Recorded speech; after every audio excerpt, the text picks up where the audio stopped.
ಎಲ್ಲ ನನ್ನ ಮುದ್ದು ವಿದ್ಯಾರ್ಥಿಗಳಿಗೆ ರ್ಯಾಂಕರ್ ಸ್ಟಡಿ ಸರ್ಕಲ್ಗೆ ಸ್ವಾಗತ.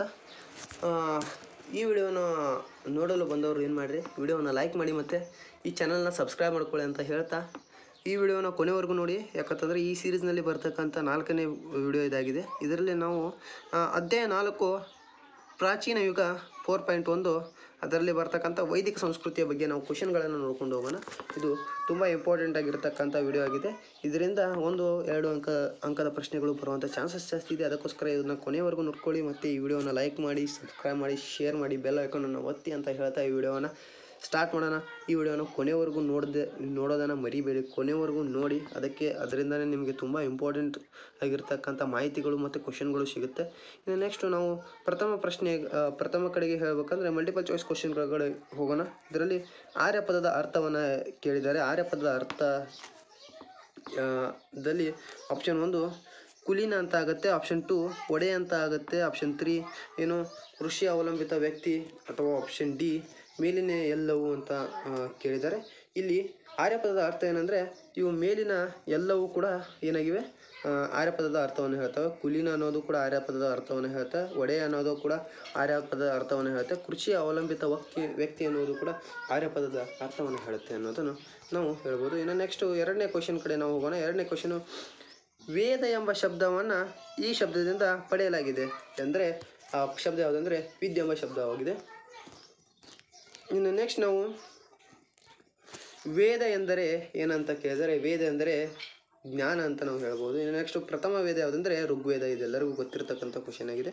ಇನ್ನು ನೆಕ್ಸ್ಟು ಆರ್ಯರ ಪ್ರಮುಖ ಕಸುಬು ಯಾವುದಂದರೆ ಕೃಷಿ ಅಂತ ಆಗುತ್ತೆ. ಇನ್ನು ನೆಕ್ಸ್ಟು ವೇದ ಕಾಲದಲ್ಲಿ ಕುಟುಂಬದ ಯಜಮಾನ ಯಾರಾಗಿರ್ತಾರೆ ಅಂದರೆ ಕುಟುಂಬದ ಹಿರಿಯ ಪುರುಷ ಸದಸ್ಯ ಯಾರಾಗಿರ್ತಾರೆ, ಕುಟುಂಬದ ಯಜಮಾನರಾಗಿರ್ತಾರೆ. ಇನ್ನು ನೆಕ್ಸ್ಟು 7ನೇ ಪ್ರಶ್ನೆ, ಆರ್ಯರ ಸಂಪತ್ತು ಎಂದು ಪರಿಗಣಿಸಿದ್ದು ಯಾವುದಂದ್ರೆ ಜಾನುವಾರುಗಳಂದರೆ ದನಕರ ಎತ್ತುಗಳನ್ನು ಏನಂತಾರೆ ಜಾನುವಾರುಗಳು ಅಂತ ಕರೀತಾರೆ. ಅದನ್ನೇ ಸಂಪತ್ತುಗಳನ್ನಾಗಿ ಪರಿಗಣಿಸ್ತಾ ಇದ್ದರು. ಇನ್ನು ನೆಕ್ಸ್ಟು ಕ್ಷೇತ್ರ ಎಂದರೆ ಏನು ಅಂತ ಕೇಳಿದರೆ ಉಳುಮೆ ಮಾಡ್ತಕ್ಕಂಥ ಭೂಮಿಯನ್ನು ಏನಂತ ಕರೀತಾರೆ, ಕ್ಷೇತ್ರ ಅಂತ ಕರೀತಾರೆ. ಇನ್ನು ನೆಕ್ಸ್ಟು 9ನೆಯ ಪ್ರಶ್ನೆ ಯಾವುದಂದರೆ ಮಗುವನ್ನು ಶಾಲೆಗೆ ಕಳುಹಿಸಲು ಮಾಡುತ್ತಿದ್ದ ಸಮಾರಂಭವನ್ನು ಏನಂತ ಕರೀತಾರೆ ಅಂದರೆ ಉಪನಯನ ಅಂತ ಕರೀತಾರೆ. ಇನ್ನು ನೆಕ್ಸ್ಟು ನಾವು ಇದರಲ್ಲಿ ಅವೇ ಕ್ವಶನ್ಗಳನ್ನು ಕೇಳಿದರೆ ಪಿಟಸ್ಥಳಗಳನ್ನು ಬರೆಯಿರಿ. ಅದರಲ್ಲಿ ವೇದ ಎಂದರೇನು ಜ್ಞಾನ ಅಂತ, ಮತ್ತು ಮಗುವನ್ನು ಶಾಲೆಗೆ ಕಳಿಸಲು ಮಾಡುತ್ತಿರ್ತಕ್ಕಂಥ ಸಮಾರಂಭವನ್ನು ಏನಂತ ಕರೀತಾರೆ, ಉಪನಯನ ಅಂತ ಕರೀತಾರೆ. ನೆಕ್ಸ್ಟು 1 ಅಂಕದ ಪ್ರಶ್ನೆಗಳಲ್ಲಿಯೂ ಕೂಡ ಅವೇ ಪ್ರಶ್ನೆಗಳನ್ನು ಕೇಳಿದ್ದೇವೆ ನೋಡಿ. ವೇದಗಳ ಕಾಲದಲ್ಲಿ ಕುಟುಂಬದ ಯಜಮಾನ ಯಾರಾಗಿರ್ತಾರೆ ಅಂದರೆ ಕುಟುಂಬದ ಹಿರಿಯ ಪುರುಷರಾಗಿರ್ತಾರೆ. ಕ್ಷೇತ್ರ ಎಂದರೇನು ಅಂದರೆ ಉಳುಮೆ ಮಾಡ್ತಕ್ಕಂಥ ಭೂಮಿಯನ್ನು ಕ್ಷೇತ್ರ ಅಂತ ಕರೀತಾರೆ ಅಂತ ನಾವು ಹೇಳ್ಬೋದು. ಇನ್ನು 2 ಅಂಕದ ಪ್ರಶ್ನೆಗಳನ್ನು ನಾವು ಒಂದೊಂದಾಗಿ ನೋಡ್ಕೊಂಡು ಹೋಗೋಣ. ಅದರಲ್ಲಿ ಪ್ರಥಮ ಪ್ರಶ್ನೆ ಯಾವುದಂದರೆ ಯಾವುದಾದರೂ 2 ವೇದಗಳನ್ನು ಹೆಸರಿಸಿ ಅಂತ ಕೇಳಿದ್ದಾರೆ. ಅದರಲ್ಲಿ ವೇದಗಳು ಯಾವಂದರೆ ಋಗ್ವೇದ, ಯಜುರ್ವೇದ, ಸಾಮವೇದ ಮತ್ತು ಅಥರ್ವ ವೇದಗಳಂತ 4 ವೇದಗಳು ಕಂಡು ಬರ್ತವೆ. ಇನ್ನು ನೆಕ್ಸ್ಟು 2ನೇ ಪ್ರಶ್ನೆ ಯಾವುದಂದರೆ ವೈದಿಕ ನಾಗರಿಕತೆಯಲ್ಲಿ ರಾಜನಿಗೆ ಯಾವ 2 ರಾಜಕೀಯ ಸಂಸ್ಥೆಗಳು ಸಹಾಯ ಮಾಡುತ್ತಿದ್ದವು ಅಂತಂದರೆ ಅವುಗಳು ಯಾವಂದರೆ ಒಂದು ಸಭಾ ಹಿರಿಯರ ಗುಂಪು ಮತ್ತು ಇನ್ನೊಂದು ಸಮಿತಿ ಪರಿಣಿತರ ಗುಂಪು ಅಂತ ನಾವು ಹೇಳ್ಬೋದು. ಇನ್ನು ನೆಕ್ಸ್ಟು 3ನೇ ಪ್ರಶ್ನೆ ಯಾವುದಂದರೆ ಯಾವುದಾದ್ರೂ 2 ವರ್ಣಗಳನ್ನು ತಿಳಿಸಿ ಅಂತ ಹೇಳಿದ್ದಾರೆ. ಇಲ್ಲಿ ವರ್ಣಗಳು ಯಾವುವು ಅಂದರೆ ಬ್ರಾಹ್ಮಣ, ಕ್ಷತ್ರಿಯ, ಶೂದ್ರ ಮತ್ತು ವೈಶ್ಯ ಅಂತ 4 ವರ್ಣಗಳು ಕಂಡುಬರುತ್ತವೆ. ಇನ್ನು ನೆಕ್ಸ್ಟು 4ನೇ ಪ್ರಶ್ನೆ ಕಡೆಗೆ ಹೋಗೋಣ. ಆರ್ಯರ ಯಾವುದಾದ್ರೂ 2 ಆಶ್ರಮಗಳನ್ನು ತಿಳಿಸಿ ಅಂತ ಹೇಳಿದರೆ ಇಲ್ಲಿ ಬ್ರಹ್ಮಚರ್ಯಾಶ್ರಮ, ಗೃಹಸ್ಥಾಶ್ರಮ, ವಾನಪ್ರಸ್ಥಾಶ್ರಮ ಮತ್ತು ಸನ್ಯಾಸಾಶ್ರಮಗಳಂಥ 4 ಆಶ್ರಮಗಳು ಕಂಡುಬರುತ್ತವೆ. ಇನ್ನು ನೆಕ್ಸ್ಟು 5ನೇ ಪ್ರಶ್ನೆ ಕಡೆಗೆ ಹೋಗೋಣ. ವೈದಿಕ ಜನರ ಯಾವುದಾದ್ರೂ 2 ಮನರಂಜನೆಗಳನ್ನು ಹೆಸರಿಸಿ ಅಂತ ಕೇಳಿದ್ದಾರೆ.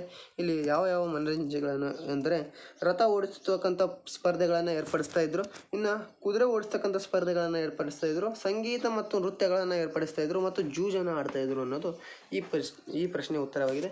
ಇನ್ನು ನೆಕ್ಸ್ಟು ನಾವು 6ನೇ ಪ್ರಶ್ನೆ ಕಡೆಗೆ ಹೋಗೋಣ. ವೈದಿಕ ಕಾಲದ ಮಹಿಳಾ ವಿದ್ವಾಂಸರುಗಳನ್ನ ಹೆಸರಿಸಿ ಅಂತ ಹೇಳಿದರೆ ಅದರಲ್ಲಿ ಗಾರ್ಗಿ ಬರ್ತಾರೆ, ಮೈತ್ರೇಯಿ ಬರ್ತಾರೆ, ಲೋಪಮುದ್ರಾ ಬರ್ತಾರೆ, ಅಪಲಾ ಬರ್ತಾರೆ, ಶಾಶ್ವತಿ ಅನ್ನೋರು ಬರ್ತಾರೆ. ಇದೇ ಥರ ಈ ವಿಡಿಯೋವನ್ನು ನಾವು ಕಂಪ್ಲೀಟ್ ಮಾಡಿದ್ದೇವೆ. ಈ ವಿಡಿಯೋದಲ್ಲಿ ಪ್ರಾಚೀನದಲ್ಲಿ ಬರ್ತಕ್ಕಂಥ ವೈದಿಕ ಸಂಸ್ಕೃತಿಯಲ್ಲಿ ಬರ್ತಕ್ಕಂಥ 1 ಅಂಕದ ಮತ್ತು 2 ಅಂಕದ 3 ಅಂಕದ ಪ್ರಶ್ನೆಗಳನ್ನು ನಾವು ಇವತ್ತು ನೋಡ್ಕೊಂಡಿದ್ದೇವೆ. ಇನ್ನು ನೆಕ್ಸ್ಟ್ ವಿಡಿಯೋದಲ್ಲಿ ಮುಂದಿನ ಟಾಪಿಕ್ ಜೊತೆ ನಾವು ಬರೋಣ ಅಂತ ಹೇಳ್ತಾ ವಿಡಿಯೋವನ್ನು ನಾವು ಎಂಡ್ ಮಾಡ್ತೇವೆ. ಈ ವಿಡಿಯೋವನ್ನು ನೋಡಿದವರು ಲೈಕ್ ಮಾಡಿ ಮತ್ತು ಶೇರ್ ಮಾಡಿ ಮತ್ತು ಈ ಚಾನಲ್ನ ಸಬ್ಸ್ಕ್ರೈಬ್ ಮಾಡ್ಕೊಳ್ಳಿ ಮತ್ತು ಹೀಗೆ ನಿಮ್ಮ ಸಪೋರ್ಟ್ ನಮಗೆ ಇರಲಿ ಅಂತ ಹೇಳ್ತಾ ಈ ವಿಡಿಯೋವನ್ನು ನಾವು ಎಂಡ್ ಮಾಡೋಣ.